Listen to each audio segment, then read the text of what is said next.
Welcome into It's Just Wrestling, your favorite or 10th favorite pro wrestling podcast. And I said to myself this past week, let me go full disclosure here for a second, all right? This show, I enjoy doing this show. But I always overthink things. I am notorious for overthinking things, for trying to be a perfectionist on things. And ultimately, it ends up costing me. And I thought about it. I started the show a year ago. And I haven't done that many episodes. I started it as like a social media experiment, doing a lot of clips of AEW and WWE shows. And I was like, you know what? Maybe if I build, I'll have about a year, I could build the show up. And then when WrestleMania is in Philly, where I happen to reside, I was like, man, maybe I'll put something together and the show will do really well. And then when WrestleMania comes around, I'll have something. There'll be something good. And I continued to, for whatever reason, just let myself get lost in that. And so when WrestleMania came around last weekend, I was like, missed opportunities, right? Many of you who end up watching the show or listen to the show in the podcast feed, you know that I do work in Philly sports. And so I've been very proud of the growth on those shows especially, but this is the one that I'm like, I should be doing more with it. And so I don't want to come back and promise that I'm going to do this thing weekly. I would like to. Ideally, this would be an every week thing. And ideally, I would get a lot of people in on YouTube and on Facebook and on Twitter, and we'd have some banter. And I want to get to that point. But I'd understand that, I may or may not have said that a few times and then didn't follow through. Now, the positive for me is that there have been other shows where I've made similar promises. I've done the whole, weeks in between episodes, or God forbid, months in between episodes. And they've ended up getting consistent and then getting a nice big following. So I'm going to think that there's historical precedent here. I'm going to roll with it. I'm going to rock with it, and we'll see where it goes from here. But am I doing today's show about WrestleMania? No. I actually do think that at some point here, I'm going to circle back to WrestleMania, not on this episode. I want to kind of get through SmackDown tomorrow, and then kind of take a macro view of WrestleMania Night 1 and WrestleMania Night 2, how it was followed up with Raw, and then how it was followed up with SmackDown, because I felt like Raw left a little bit to be desired. But I don't want to judge it too much until I see what Friday's show looks like. So give me a little bit of time. I will say I did go to WrestleMania Night 1, had a blast, wasn't going to go. The tickets were so damn expensive. Now I can afford them, but I was like, do I want to shell out the money? And here's another unfortunate thing. I don't have that many friends who are wrestling fans. So the idea of getting somebody to go with me, I was like, do I really want to go sit in 40-degree weather on WrestleMania Night 1 to sit by myself? I might have. I thought about it. I'm like, do I take my oldest son, who I don't let our kids watch wrestling. They're already a mess enough. I can't imagine them, going for a Canadian destroyer on each other. So all right, all that in mind, my wife said to me on Friday of last week, hey, my coworker's husband's trying to sell his tickets to WrestleMania. And I was like, did you think to tell me? She did. And then I thought it was great. And I was very excited. And then she texted her coworker. Coworker said, tickets have already been sold. Sorry. So Saturday morning rolls around, and I am still kind of licking my wounds from it that I wasn't going to get to go. And she looks at me and she goes, you have to go to WrestleMania. Get tickets. And I was like, I don't know who I'm going to go with. Am I really going to take our oldest? She goes, I'll go with you. So that's find somebody in your life who supports your love of pro wrestling and will go with you. It was a lot of fun. WrestleMania Night 1 was a lot of fun. We'll get there another day.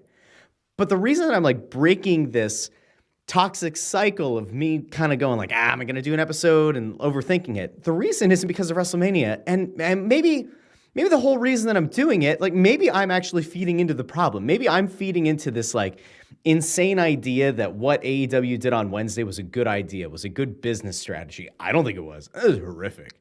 But we're going to get into it here in a little bit. Now, if you have followed my stuff on other shows that I do, I often say that there's no such thing as a hot take. It's not a hot take if it's the right take. And I looked at what happened on Wednesday night.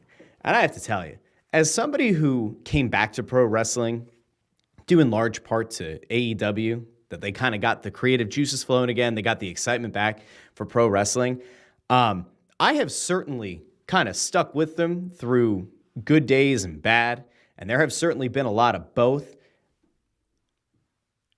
Last night was the first time that I genuinely sat back and after seeing for months, if not years, of some psychotic people on Twitter saying, oh, AEW's in the mud, it's all over, they're going to die. And I've seen lots of comparisons to like WCW 2000 over the years. I've heard a lot of comparisons of Tony Khan and Dixie Carter, people calling him Dixie Khan, like calling him Tony Khan, C-O-N. Like, I've seen a lot of it. And in a lot of cases, like, I haven't leaned into it because it's been like, well, what's the point? You know, like, is it fair? It's pro wrestling. The name of the show is It's Just Wrestling. Like, the idea is it's just wrestling. Like, let's enjoy it. Everybody enjoy it. Stop getting so fucking worked up about everything. But Wednesday night was bad. Wednesday night had two just critical errors that I just cannot wrap my head around. And why, as a company, AEW thought it was a good idea to do some of what they did. I'm still looking for answers. I'm still looking for somebody to explain to me why it was the right call to air footage from 8 months ago from All In at Wembley. And I was initially going to do a show last night, and I thought about it, and I was like, if I do it, it's not gonna be objective. It's not gonna be fair. It's gonna be emotional. It's gonna be me just kind of like yelling into the void. I'm like, is that really a fair thing to do? The more I thought about it, it's like, yeah, actually, it kind of is fair. It really is, because if you have supported that company through COVID, if you supported that company through, you know, some of the bigger moments in the history of AEW, like, yeah, I think after last night, it's fair for you to be pretty pissed off about what happened last night. And I want to kind of run people through it. I'm sure that you've already seen it. You've probably already heard it. If you posted the video, chances are you've already gotten a DMCA takedown about it, because that apparently was footage that AEW wanted to show on air, but then didn't want to have people put out. There's actually a very interesting question right now about legality. I saw that come up as well.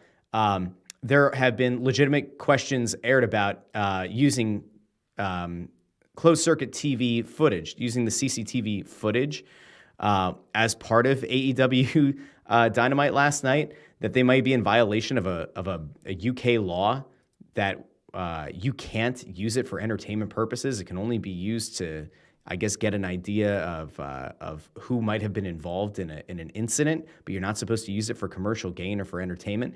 And perhaps that's why AEW has decided to take down video, or to do DMCA takedowns. They've removed it from all of their social media accounts. It's not on their Twitter now.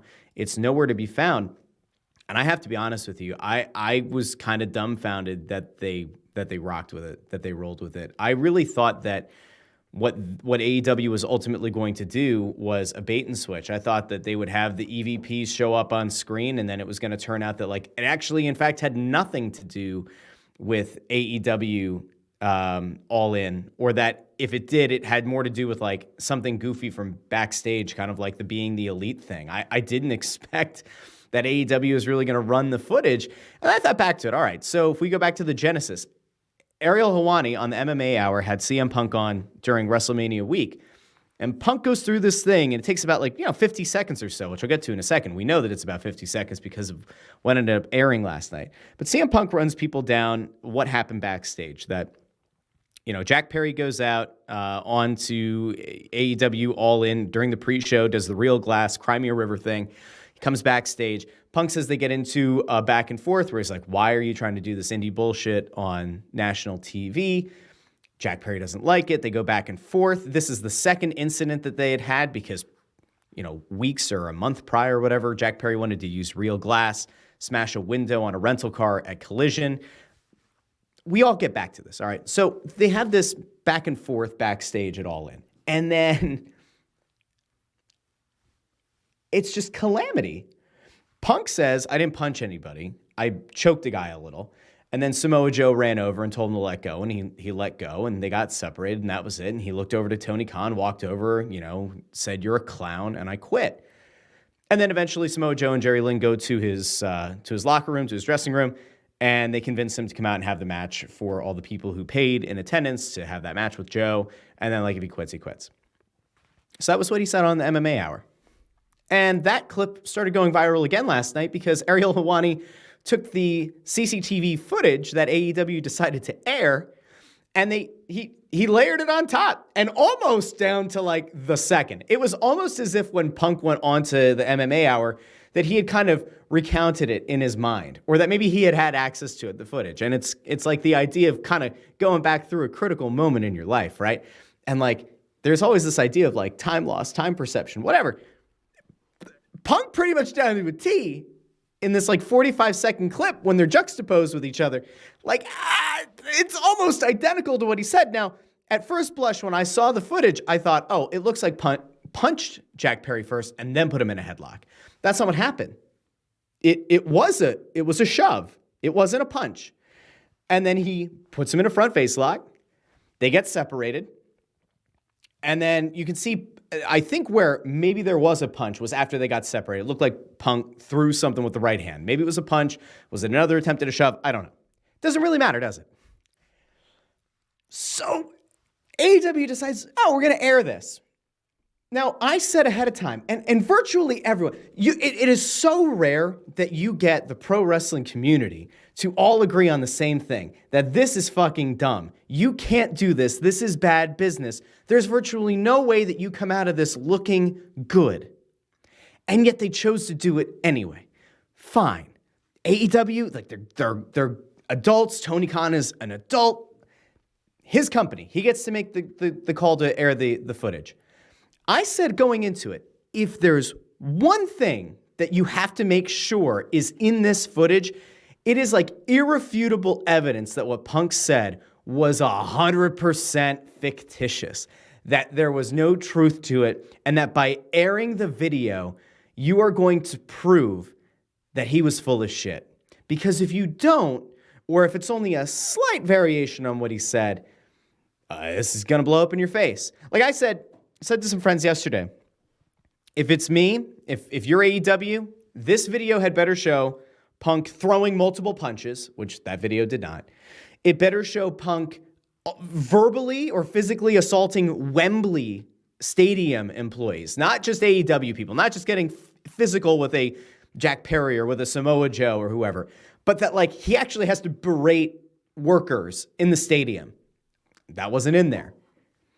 It would have had to show him threatening Tony Khan's life. Now, there's no audio. My assumption, though, is that because it was at the gorilla position, it's possible that there is an audio recording somewhere.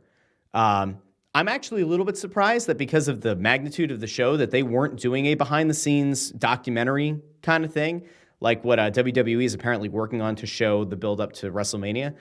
I'm a little bit shocked that they didn't have that. None of those people are shown on the CCTV footage if they have been working on some kind of documentary, but it's not there. So we don't have any audio. We don't know what Punk said to Perry. We don't know what Perry said to Punk. We don't know what Punk said to Tony Khan. But does he kind of charge at Tony Khan? Yeah, it looks like he kind of charges, lunges maybe a little bit. I don't think he was about to choke out the boss. I think he probably did say, like, you're a fucking clown, which in fairness, like the unwillingness, the lack of desire to fix some of the issues that were very clearly a thing in that company between Punk and the Elites camp or whoever was leaking stuff to these different writers, like the lack of willingness to fix that problem and to do what was best for business is like a pretty clear indication to me that like somebody who's calling the shots wasn't doing due diligence and wasn't doing the right thing. So like at that point you figure, all right, we've now seen Punk have the Brawl Out presser, whatever happened at Brawl Out, which by the way, he says the NDA that he signed was not at his request or not about anything that he did wrong. So the implication is that the EVPs did something wrong or somebody from AEW did something wrong in that backstage fracas. This video was not damning to CM Punk. And I saw the typical people that you would think, like if you're on Twitter and you're around the pro wrestling, I guess, periphery and the IWC, the thought is like, you know, you got a bunch of crazy people who watch, they come up with their opinions. Sometimes they're relatively level-headed. Sometimes they're just entirely unhinged, right? And I saw this all kind of play out. And I didn't even see as many of the typical like blind loyalists trying to say after last night's show, that was the right call. Vindicated. Like that didn't happen. There aren't people out, you know, taking it up for AEW in this one. Tony Khan was wrong to play this video. This didn't help his business at all. The only thing, and I kind of alluded to this before, there's one way that this made any sense. There's one way that and I think it's misguided. I genuinely think it's a stupid way to look at it. But if you were Tony Khan and you're saying, hey, WrestleMania just happened, the business is as hot as ever, let's try to get some of that limelight. Let's try to get some of that spotlight back.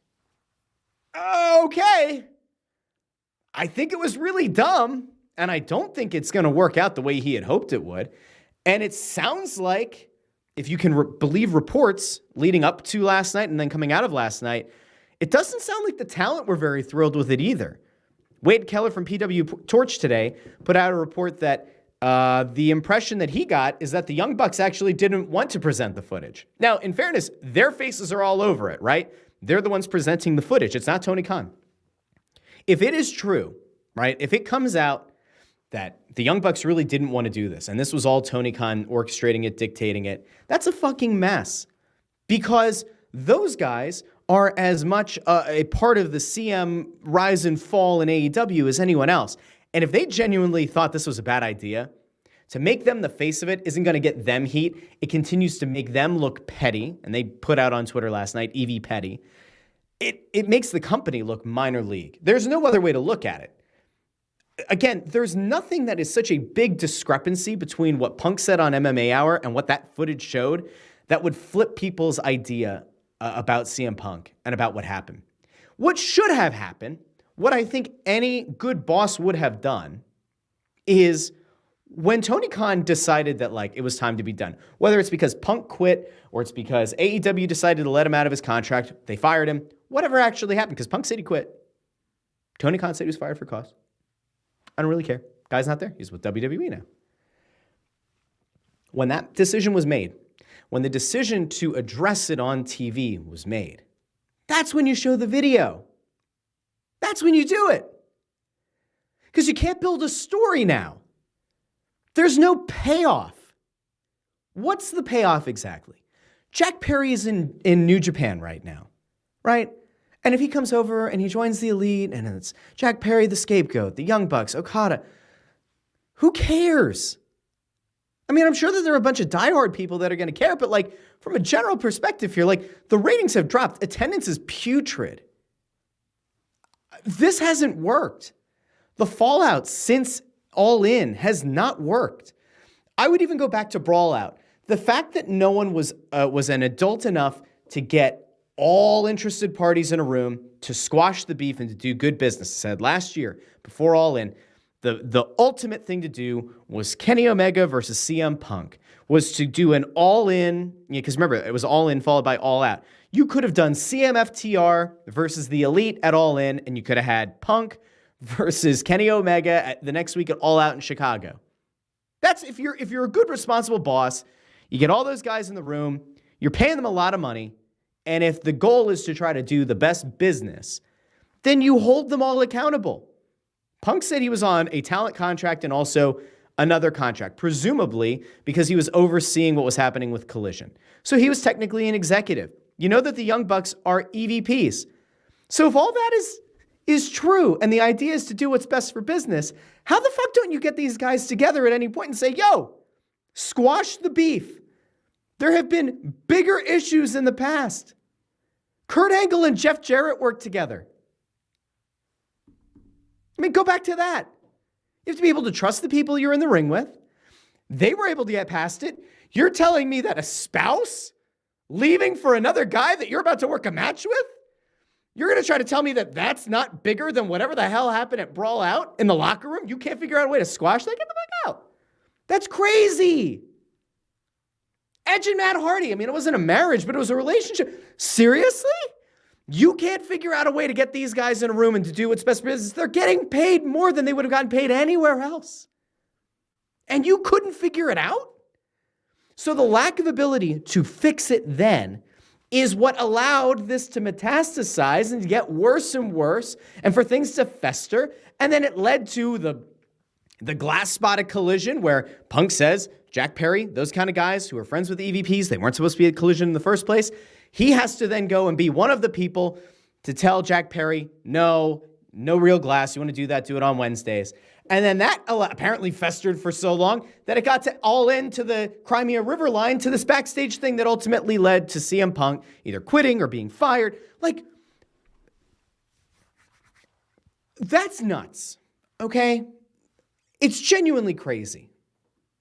Like, if on one of my other shows, if my co-hosts got into a physical altercation, well, it would actually be kind of funny to watch it. But like, if they got into a physical altercation, or if our intern who helps us with the Flyers pregame, intermission, postgame show, if he got into a fracas with one of the other co-hosts, right? You have to sit down and figure it out. Do what's best for the show. Do what's best for business. And I'm not paying these guys a lot of money, right? Like, there's ad revenue, and that's great. But we're not getting paid millions of dollars to go out and do a show. How don't you do, like, it's nuts. So anyway, we get back to the video really quick. The video's not damning. The video virtually lines up almost to the second with what Punk said on MMA Hour. And now you can hate CM Punk. You can love CM Punk. Again, I was away from wrestling when Punk was like a really big thing in WWE. I had no idea who the Young Bucks were prior to AEW starting. I don't have a horse in this race. I don't really give a shit.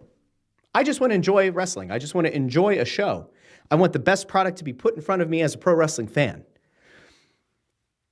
This video is going to do more damage to AEW than anything else. This does more damage than Tony Khan going on TV and cryptically saying why he stripped the Elite of the Trios titles and Punk of the World title after Brawl Out. I think this is worse, oddly enough, than when Tony Khan went out and said he feared for his life. You know, there was like that report at one point that Punk and Tony Khan got into it again at some point that night. He did not talk about that on the MMA Hour. I don't know if it happened or not. If all we have from All In is the clip that was shown, and that's what made Tony Khan fear for his life, one of two things is at play. Either Tony Khan has never had anyone yell in his face before, which, by the way, Samoa Joe was right over there. Like, Samoa Joe was from me to the other wall in my office away. Not very far. All right, if the boss gets attacked, I would like to think that Samoa Joe, big dude, is going to come over and rip this guy off. And by the way, there are other guys around. Chris Hero's there, obviously not an active wrestler at that point, but Chris Hero's there, another big guy, somebody who I believe was friends with Punk. You see Malachi Black walk into frame. I think Dax Harwood was walking into the frame on that footage. There are people who were there that were going to get the guy away from you. Your life wasn't in danger. So it's either that or he got really shitty legal advice to say my life was in danger. And I don't know. Airing this, if that's all it was, that's pretty much proof that that's an issue. It's not real. Like that's bad. That's a bad look for the owner of the company. And there's not really another way to spin that. Now, is it possible that Punk went after him again later in the night? Maybe. But here's the problem. If that footage exists, or if that conversation was had, that also should have been addressed when Tony Khan said he feared for his life. Give people context, right? Let them know what happened, or at least pull the curtain back enough so that people don't think that you just made a rash decision. Remember, people didn't really think that it was all that real anyway. It was like, oh, did he get hurt again? Is this storyline? You know, there was the thought of like, oh, is Punk actually the devil who's like going after MJF? No one really seemed to know. And now you're left with this thing where like the footage is out there. And now there are more questions, I think, than answers again, because it's like, all right, if that was the thing that made him fear for his life, some would say that he's a bitch. I wouldn't say that. All right, I don't like having people yell in my face. I probably wouldn't say that I felt like my life was threatened, but that's just me. But at the same time, like, if the thought like I have is, well, maybe there was another incident. Well, guess what? Now you've allowed this thing to continue to fester because now there's this idea out there that like, oh, maybe there was another incident. Maybe there's more footage. And like, that's a serious problem. And as a company, the decision to air this footage when it doesn't show anything of real value or anything that contradicts what, you know, the big bad boogeyman who left the company or was fired from the company, when you put that video out and it doesn't show anything different, you've exposed yourself. And by the way, the live reaction of the crowd that was going around on Twitter, the video that was going around of people cheering on CM Punk when he choked out Jack Perry, That's great if you're eventually going to pay off CM Punk versus Jack Perry down the line. But you're not. And it would be great if, with the Young Bucks setting it up, if it eventually did set up the Elite versus CMFTR. But it doesn't. And the idea might have been, hey, we're going to put this video out to try to add some fire behind the Young Bucks versus FTR at Dynasty. Did that make anybody want to watch the match more? I don't think so. I think that what FTR did afterwards, after the footage aired and they kind of did the why, I mean, they, like, clearly they're in on this. This is part of the story. But I do think that they were articulating what a lot of fans at home were thinking and what a lot of fans have thought and put out on social media today. And I'll even tell you, like, I listened to a couple hours of Busted Open this morning, and there was only one caller out of, I think, 9 or 10 that I heard who said that it was a good idea for AEW to release the footage because it's now taken the news cycle away from WWE right after WrestleMania. That's why it was a good call. It's not. It's genuinely stupid. And the thing is, we don't have the ratings yet from last night. My assumption, and I could be wrong, but my assumption is that they're going to go from 747,000 viewers last week. They'll probably cross 8. I don't even know. Like, will they get to 9? Did people care that much? Like, I don't know. I think that if you've tuned out AEW at this point, you're probably just thinking like, all right, well, the footage is going to be on Twitter later, or it's going to be on YouTube later. I'll go check it out there. I don't think this is going to pop a huge rating. Now, if the numbers come out and it's like AEW averaged 1.2 million, that would be huge. And then you'd have to look at the quarter hours. And it's like, well, if, 1.8 million or something showed up for that one segment, it's going to skew the numbers and make it look like the show was far more successful.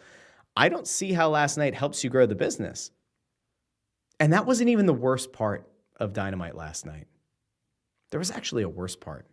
But before I get there, I want to get to some of the people in the comments who decided to check in on YouTube. T from the TO3 says, what up, Russ? Is AEW now just WCW? I want to get back to that, because after I tell you what I found actually more infuriating from last night, I'll give you a straight answer to that. JToxic49 says, I know you like AEW, but as a WWE guy and more of a casual observer of AEW, I can just say AEW is dying on the creative vine. And then also says, Young Bucks backstage or interview segments are brutally awful. Even when they ran with Kenny, they were awful at sports entertainment. Also, these elite guys didn't seem like they wanted the Punk hire, or they wanted Punk there. Hard to say. I do remember there being some kind of backstage thing, or maybe it's part of being the elite, where they seemed excited about Punk being there. Punk said on MMA Hour he didn't think that they ever did want him there. I don't know. I come back to like things that have been said on this show before. Like, I think Punk is obviously a bigger draw than the Bucks. I think Kenny Omega is a very good pro wrestler. I think that his style is unique. I get why traditionalists don't like his style, but I do think that like the matches that I saw of his in New Japan before AEW was created, like I thought that Kenny Omega was really good. I don't know if it's weird to say, but like I feel like every time Kenny Omega's like had even a big program in AEW, there have been times where I've like looked at it and just been like, the presentation isn't the same.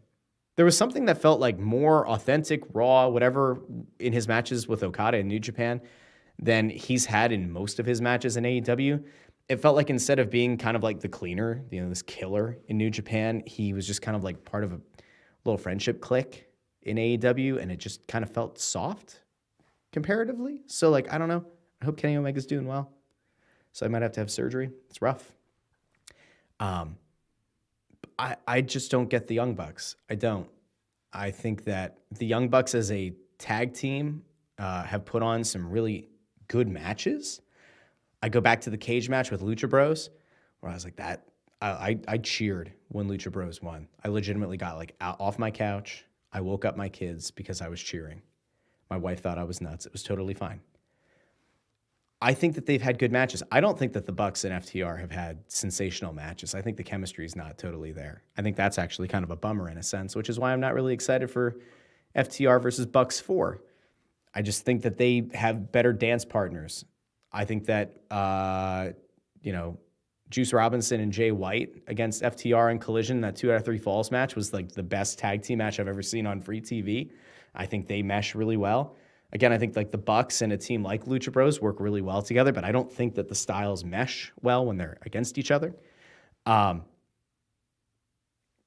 idea that you would have picked the Young Bucks, I know that they helped found the company, but like you let Cody Rhodes leave, and he's gone off to become the biggest star in pro wrestling. You were fine letting him leave, but you kept these guys. And in doing so, because you weren't willing to squash the beef, like you picked those guys over this legitimate draw in CM Punk. And I get it. It sounds like CM Punk, at least historically, has been a bit of a problem to work with for some people. But like his reviews in WWE have been over the moon good. And by the way, he wasn't universally hated in AEW. A lot of the people that I seem to gravitate the most to apparently were like friends with the guy, or were like part of his group. That Collision, when Collision started, and I got to see Andrade, I got to see Miro and House of Black. That to me, like that was my brand. I loved the early days of Collision. That's what I thought I was being promised as a pro wrestling fan, with the sports-based entertainment, the sports-based presentation. And it didn't last long because, again, all this shit happened and Punk was gone. And I went from like, when AEW started, I would make buffalo chicken dip, buff chick dip every Wednesday. I would sit, I'd make an appointment viewing. I wouldn't like cancel plans with people, all right? It sounds a little bit crazy. But I would actively try not to do things on Wednesday night because I wanted to watch Dynamite. And it was like appointment viewing, and I wanted to consume as much content around it as I could. I'd listen to as many podcasts as I possibly could. I'd watch as many reviews on YouTube just to get the feeling, right? Because it felt the most to me like 1996 WCW, okay? That's what I wanted. And yeah, the show was different, and the show was unique, and it had lively crowds. And I think the thing that ultimately history will look back on and say AEW missed out on was when the pandemic hit. Because the thing that was their differentiating factor was the crowds. WWE's crowds were largely dead. AEW's crowds were unbelievably hot. And it felt like a rock concert that you wanted to be at. That like when they were even like within 2 hours of where you lived, you wanted to drive to go and be part of that feeling. And then through the pandemic, WWE was laying people off. AEW wasn't. In fact, AEW was hiring some of these people.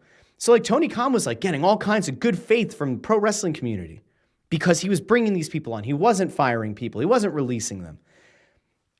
And in like the 2 years since, the 2.5, 3 years since, he's allowed a lot of that love and acceptance to erode because he didn't fix this. And again, like I know I'm saying a lot of the same things again and again, but like not squashing the beef eventually did lead to these two camps where like you were starting to see Dynamite's attendance go down. Collision's attendance was never sensational because it was a fractured fan base. It was a legitimately fractured fan base. And you had people who only wanted to go to Dynamite to support the Elite and people who only wanted to go to Collision to support Punk and wouldn't go to the other show. And I think that honestly is where a big part of the live audience kind of died off. And they were never able to get it. And they have not been able to get it back. And you look at the attendance now, and I do think a lot of it is a self-fulfilling prophecy. I do think that to some extent, part of the problem that AEW has is a perception problem. And it has become very easy to see a picture of a half-filled arena or of an arena where only half of the lower bowl in a 15,000-seat arena is full. And you see the side that has the hard cam where there's nobody sitting. And that kind of thing, when you don't do a good job of fixing the narrative or of driving people to the shows, giving them legitimate story and reason to go to the shows, you're just feeding into it. And you can have all of the great revolutions where Sting had his retirement match, where the crowd was hot, huge crowd, and it started feeling like they were getting that feeling back, and they bring in Ospreay, they bring in Mercedes Moné, they bring in Okada, and it feels like, shit, yes, you're getting back to it. You got lost for a while, Some petty stuff happened. Punk was gone. You're trying to get it all back. They fucking blew it. Last night, they blew it. Two things, the Punk thing and the other thing I'm about to get to. The worst part is that last week they had Adam Copeland go out to start the show and to pretty much say, love all wrestling. Don't just boo when I say WWF. Like all wrestling. Enjoy wrestling. Cheer for your favorite wrestlers. It was gone in an instant last night. And there's one other thing that I think was worse. Genuinely, I think that it was one thing that was even worse. And it was such a bad look. Because for whatever you think about the EVPs, for whatever you think about the Young Bucks, and you're probably in one camp or the other. You're in a Punk camp or you're in the EVP camp. That is what it is. And if you like those guys, you're going to like them. If you don't, you're not going to. Last night isn't going to change your mind. Will Ospreay came out. And Will Ospreay did, I think what will probably be the worst thing. You have the Bucks showing the video.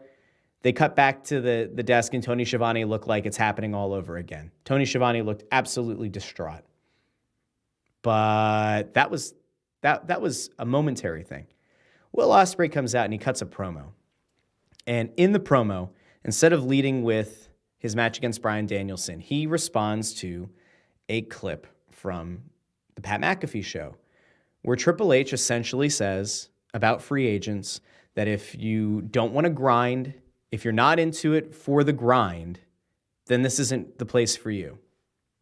That's it. He didn't say Will Ospreay. He didn't say if you're an aerial assassin from Japan. He didn't say if you think that you're the best bout machine, which is Kenny Omega's thing, but Ospreay's kind of taken that mantle. Nothing. It was just the grind. That could have been at Ospreay. It could have been at Okada. It could have been at Mercedes Moné. It could have been at all three of them. It could have been at two of the three, but he didn't say a name. And I personally prefer that if you're going to talk shit, be direct. Don't be vague, right? I think it's kind of a bitch move, but he said, if you don't want to grind, this isn't the place for you. It was a very brief clip on a much longer segment on the Pat McAfee show leading up to WrestleMania. It got a few people stirring up some shit on Twitter, especially. And then guess what? WrestleMania happened and the whole thing died and no one cared anymore. But Ospreay Ospreay goes out and he takes the dig back and says that he's been grinding because he's going back and forth to the UK and to the US every week, 8-hour flights. And that the only reason that the guy who criticized him is in the position he's in is because he was grinding on the boss's daughter. Really? Like that? What are we doing? Can we be honest here for a second?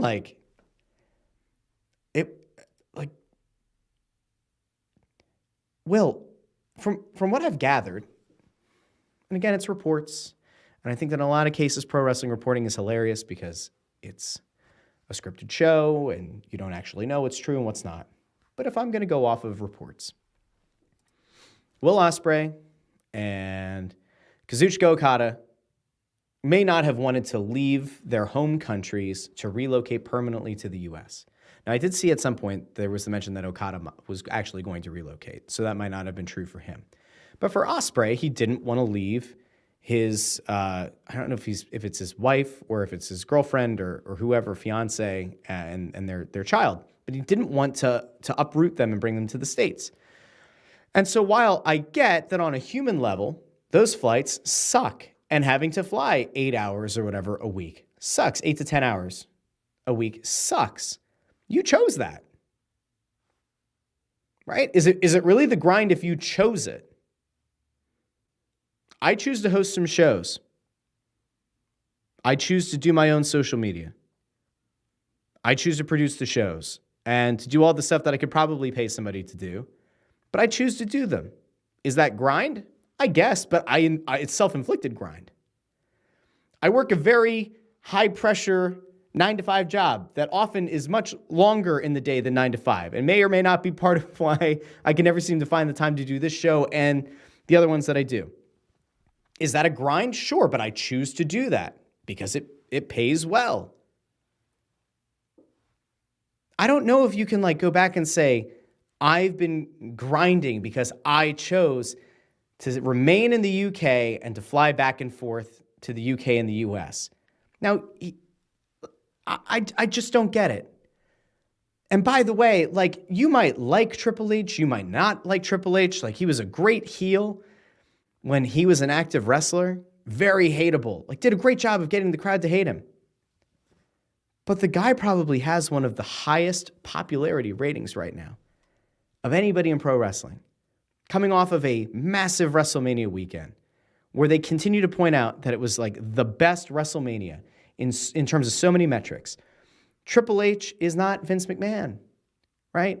When AEW started, it was this crusty, old, awful human being against this upstart company with a guy who says pro wrestling, who has a lot of energy and loves pro wrestling.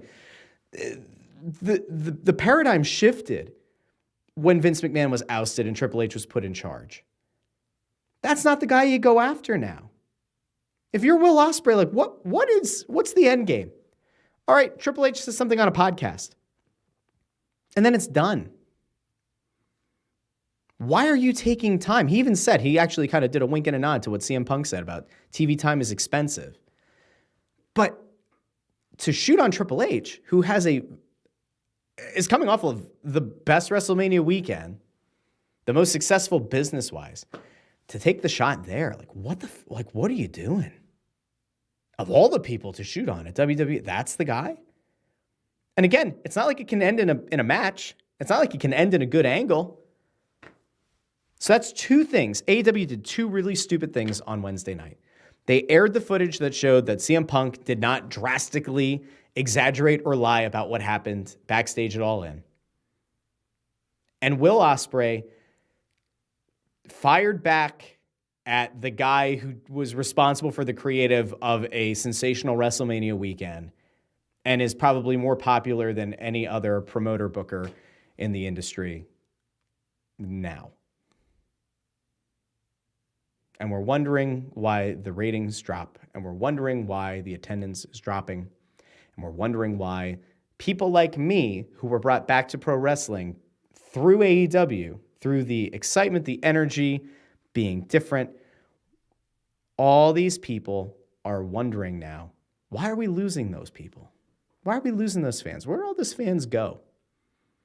You continue to do shit like this, and you will lose them. You will have lost people, without a doubt. There are people who are going to walk away from AEW after last night and will not come back. And you did a disservice to all the people in the locker room who knew better. You did a disservice to all the people who have served as mentors or have served as advisors to people in that company who told you not to do it.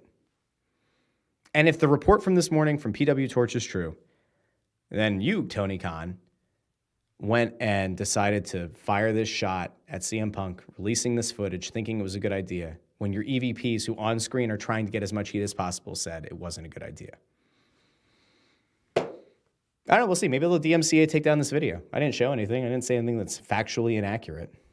But who knows? Who knows? Anyway, I will be back at some point soon with an episode, hopefully recapping this entire week on the WWE side.